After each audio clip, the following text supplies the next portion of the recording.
वरुचि पेड़ पर बैठा हुआ था। जब आधी रात हुई तो एक पिशाचिनी अपने 2 बच्चों को खींचते हुए वहां आई। बच्चे भूख के कारण रो रहे थे और खाना मांग रहे थे। पिशाचिनी ने कहा, चुप हो जाओ बच्चों, आज तुम्हें बहुत सारा खाना मिलने वाला था। आज एक व्यापारी को फांसी होनी थी, लेकिन एक मछली ने सारा खेल बिगाड़ दिया। बच्चों ने पूछा, ऐसा क्या हुआ था माँ? पिशाचिनी ने कहा, राजा ने सिर्फ इस कारण व्यापारी को फांसी की सजा सुना दी क्योंकि वह रानी को देख रहा था, जबकि रानी स्वयं बहुत अधर्मी है। उसके आसपास जितनी भी दासियां हैं वे सभी स्त्रियां नहीं बल्कि स्त्री के वेश में पुरुष हैं और सबका रानी से अवैध संबंध है। एक दिन राजा ने रानी को नगर कोतवाल के साथ देख लिया। यह दृश्य देखते ही राजा को ऐसा प्राणघातक आघात लगा कि उसकी छाती फट गई और वह वहीं मर गया। लेकिन उसी दिन 3 युवक राजा से मिलने आए, व्याड़ी, वरुचि और इंद्रदत्त। इंद्रदत्त किसी भी शरीर में प्रवेश करने की विधि जानता था। वह राजा के शरीर में प्रवेश कर गया और राजा पुनः जीवित हो गया। अब वही राजा बनकर बैठा है। वह मछली यह जानती है कि राजा कितना मूर्ख है,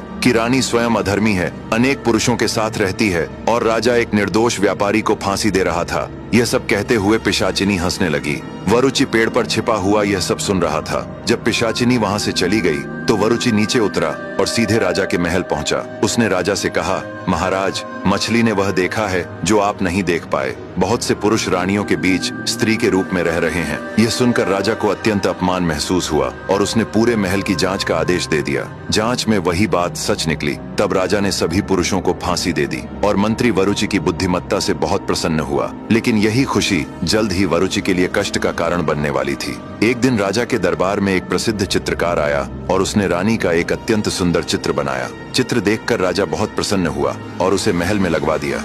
जब मंत्री वरुचि की नजर उस चित्र पर पड़ी तो उसे उसमें कुछ कमी दिखाई दी। उसने रंग ब्रश उठाया और रानी की कमर पर, जहाँ करधनी होती है, नाभि के पास एक तिल बना दिया, ठीक वैसा ही जैसा रानी के शरीर पर था। शाम को जब राजा शिकार से लौटा तो उसने चित्र में किया गया बदलाव देखा। रानी की कमर के पास बना तिल देखकर वह चौंक गया। राजा को यह जानकर आश्चर्य हुआ कि ऐसा कौन व्यक्ति हो सकता है जिसे रानी के गुप्त अंगों का ज्ञान है। जांच कराने पर पता चला कि वह तिल वरुचि ने बनाया है। यह जानकर राजा क्रोध से तिलमिला उठा और उसे वरुचि पर संदेह हो गया। राजा ने सोचा, जो व्यक्ति उस गुप्त चिन्ह को देख सकता है वही रानी के अत्यंत निकट रहा होगा। अवश्य ही वरुचि ने मेरी रानी को भ्रष्ट किया है। तभी वह स्त्री के वेश में छिपे पुरुषों के बारे में भी जानता था। इससे राजा अत्यंत क्रोधित हुआ और उसने वरुचि को पकड़ने के लिए सैनिकों को भेज दिया। अब आगे की कहानी जानने के लिए देखिए अगला भाग।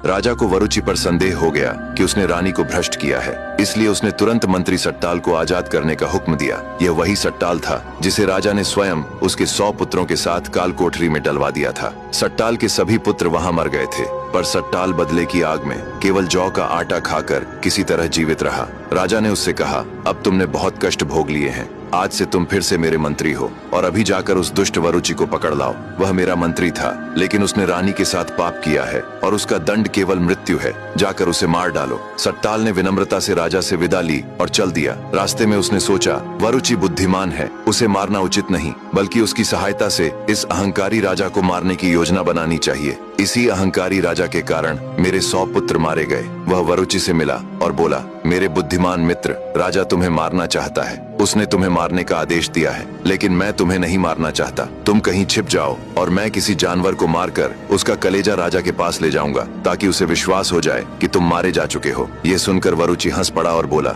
मित्र, तुम चाहो भी तो मुझे मार नहीं सकते और कोई भी मुझे छू तक नहीं सकता, क्योंकि मेरे पास एक महाभयानक दोस्त है जो हमेशा मेरे साथ रहता है। इतना कहकर वरुचि ने ताली बजाई और बोला, मित्र, तुरंत आओ। तभी एक महाभयानक दैत्य प्रकट हो गया। उसे देखते ही सट्टाल स्तब्ध रह गया, उसकी सांसें रुक गईं। दैत्य ने वरुचि से पूछा, क्या बात है मित्र, तुमने मुझे क्यों पुकारा? वरुचि ने कहा, हे मित्र, ये मेरे साथी हैं और तुम्हें देखना चाहते थे। दैत्य के जाते ही सट्टाल वरुचि से हैरान होकर बोला, मित्र, यह दैत्य तुम्हें कैसे मिला?